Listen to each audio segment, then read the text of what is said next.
ইয়া নবী সালামু আলাইকা, এটা বললে কিচ্ছু হইব না। এটা বললে কি হবো না? তার কত জিলাপি সিন্নি খাওয়াবেন, এরকম হুজুর দাওয়াত দিয়া বাপের নামে বিলাপ করান, কিচ্ছু হবো না। এটা বললে কিচ্ছু হবো না। আপনি আব্বার কবরে উল্টা মায়ের মুর আরো বাড়ে কিনা আমি টেনশনে আছি।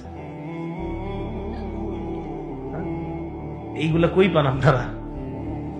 মানে এটা কে বানাইছে? যে এটা এটা কারোর কষ্ট দেওয়ার জন্য বলতেছি না, এটা এটা কে বানাইলো, এটা কোত্থেকে আসলো? এটা আমি তো জানি না কোত্থেকে আসলো। তো যেহেতু আমরা জানি না, এটা মানাই দরকার নেই।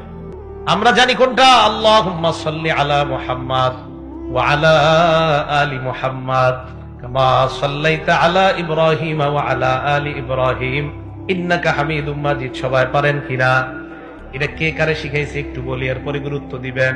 দুনিয়ার আখেরাতের শ্রেষ্ঠ মানুষ, দুনিয়া আখেরাতের শ্রেষ্ঠ মানুষ, দুনিয়ার শ্রেষ্ঠ উম্মত, দুনিয়া আখেরাতের শ্রেষ্ঠ মানুষ আমাদের নবী, দুনিয়া আখেরাতের শ্রেষ্ঠ উম্মত আবু বকর সিদ্দিক।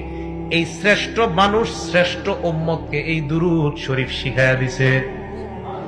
শ্রেষ্ঠ মানুষ শ্রেষ্ঠ উম্মতকে যেই দুরূদ শিখাইলেন, ওটা পড়বো নাকি আমাদের বানানোটা পড়বো? ভাই কথা বুঝে আসছে তো? তো ওইটা আমরা না পড়া পড়ি কোনটা? বানানোটা পড়বো, সওয়াব হবে না। ওইটা বললে সওয়াব হবে। আল্লাহ কবুল করুন।